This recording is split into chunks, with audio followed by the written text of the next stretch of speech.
Welcome to Suman TV. నేను మీ నాగరాజా. ఎవరికైనా కుటుంబం అనేది ఉంటుంది. ఆ కుటుంబానికి గౌరవం ఉంటుంది.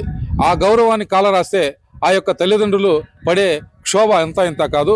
అందులో భాగంగానే ఓ కుమార్తె యొక్క కర్మక్రియలు నిర్వహించి ఆ కుటుంబ గౌరవం ఎక్కడ పోతుందోనన్న ఆ ఉద్దేశంతో ఆ తల్లిదండ్రులు తీవ్ర మనక్షోభను ఎదుర్కొన్నారు.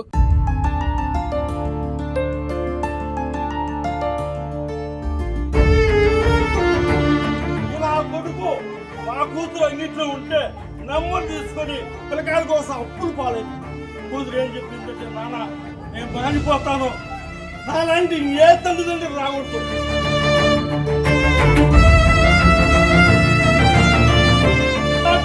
మధ్యాహ్నం నాకు సంబంధం లేదన్నాడు. నాకు తెలుసు. ఈరోజు నా పాత్ర ఈదులోకి వస్తే 20 మంది వచ్చినారు. నా పిట్టిపోతే ఒక నా పిట్టిపోయింది.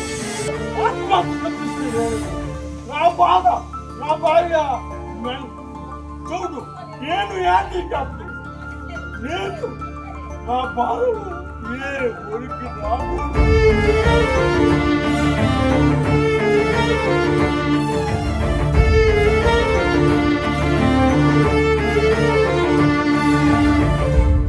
మొదటి సంవత్సరం చదువుతున్నటువంటి హేమశ్రీ అదే సామాజిక వర్గానికి చెందిన అదే గ్రామానికి చెందినటువంటి కిషోర్ని ప్రేమిస్తుంది. వారు కిషోర్ యొక్క తల్లిదండ్రులు వీరిని ఉషా సుబ్రహ్మణ్యరెడ్డిను ఆమెను వివాహం చేసుకోవాలని కోరుతారు.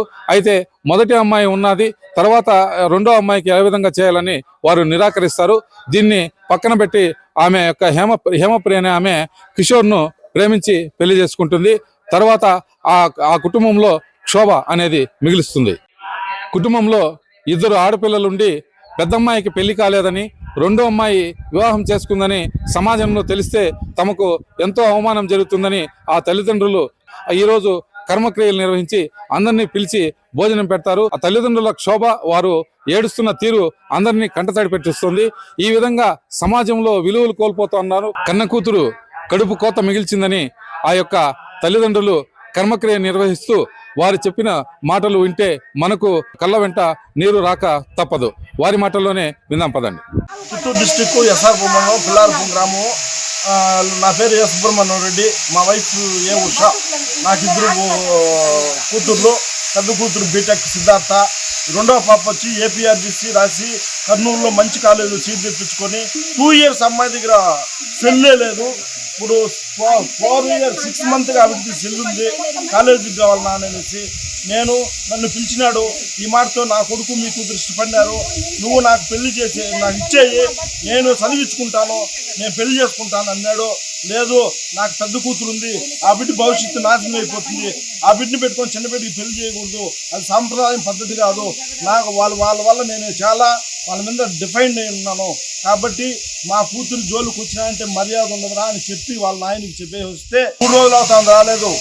మా ఇంటికాడ ఆదివారం మేడం వచ్చింది అంటే మాకు సంబంధం లేదు, హాస్పిటల్కి వచ్చింది ఈరోజు అంటే అన్ని రికార్డు అంతా చూసినాక ఇదంతా కాదని ఆ బిడ్డకి కౌన్సిలింగ్ ఇచ్చినాను.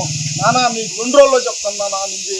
2 రోజులే వద్దురా, సెల్లుదానంటే సెల్లు చేసింది. మనం ఈ హాస్టల్ అనేసి నేను హాస్టల్ అంతా రాయిచ్చేసి ఖాళీ చేసుకొని మా సేఫ్టీ ఉండే ప్రదేశం సుళ్ళూరుపేట, మా వదిన మా మర్దాలు అందరూ ఉన్నారనేసి అమ్మాయికి సెల్లు లేకుండా చేసి ఆడ పెట్టేసి మళ్ళా నైట్ అంతా ఆలోచన చేసి మళ్ళీ ఎస్పీకి కలెక్టర్కి అన్ని అర్జీలు రాసుకొని పోయి మళ్ళీ ఆడ మేడం కౌన్సిలింగ్ ఇస్తే నేను మారి పూడుస్తాను నాయన, నేను మారి పూడుస్తాను, నాకిట్ట నేను చదువుకుంటాను నమ్మించి మళ్ళా తీసుకొని సుళ్ళూరుపేటలో వదిలితే మంగళవారం మధ్యాహ్నం కిడ్నాప్ చేసి మా కూతుర్ని సుళ్ళూరుపేటలో మా వదిన కంటే కిడ్నాప్ చేసి ఆ నుంచి తీసుకొని వెళ్ళిపోయినాడు. బుధవారం పెళ్ళి అయిపోయిందని మాకంతా ఫోటోలు పెడితే అప్పుడు తెలుసుకున్నాము ఇవంతా ఎందుకు రానేసి. అందువల్ల నిన్న పిండ చచ్చిపోయిందని అమ్మాయికి ఇది బిడేసి పాలు దినాలు చేయనాము. మా ఆవేశం వచ్చి వాళ్ళ మీదనే నేను డిఫెండ్ అయినాను. ఇంత కోపం ఎందుకు వచ్చిందంటే నాకు కొడుకుంటే కూడా నాకు బాధ లేదు, వదిలే ఉంటాను. కొడుకైనా కూతురైనా వాళ్ళే కదా, మన జీవితం మన కెరీర్ వాళ్ళే ముందుకు తీసుకొస్తారులే. మనం అట్టనేసి వాళ్ళకి ఎంత కావాలన్నా ఏ కాలేజీ కావాలన్నా అట్లా చదివిచ్చి అన్ని చేస్తే నా కడుపు మీద మా లైఫ్ మీద వాళ్ళు దెబ్బ కొట్టినాడు. నా కూతురు కెరీర్ దెబ్బతినింది. గంజాయి తాగి మత్తులో మా కూతురు కూడా గంజాయి పోసి మార్చినాడు. నాకు తెలుదు ఏమే ఇట్లాంతా చేసి మమ్మల్ని నానా రకాలుగా హింసించి ఇప్పుడు కూడా మమ్మల్ని ఎక్కడ చంపుతాడని తెలియదు. నిన్న పెళ్ళి అవుతానే ఏదో ఒక మెసేజ్ పెట్టినారు, నీ అంతు చూస్తానని కూడా పెట్టున్నాడు. మమ్మల్ని కూడా చంపేయచ్చు. మేము అందుకే ఈ ఊరి నుంచి కూడా వెళ్ళిపోవాలని ఆలోచిస్తున్నాము. ఇది చాలా ఇట్లాంటిది ఇంకొక ఏ తల్లిదండ్రులకి, భారతదేశంలో ఏ తల్లిదండ్రులకి జరగకూడదు. వాళ్ళని మేము కష్టపడి, ఆయనకి చేయలేదు, నాకు జాబ్ లేదు, హ్యాండిక్యాప్, ఆయన హ్యాండిక్యాప్, నేను నాకు అన్ని ప్రాబ్లాలు ఉన్నాయి. కానీ నేను కష్టపడి నా 2 బిడ్డల్ని చదివిస్తాండా. నేను నా భర్త చాలా అప్పు చేసి ఉండాము. వాళ్ళ కోసం వాళ్ళ మీదే మేము ఆధారపడి ఉండాము.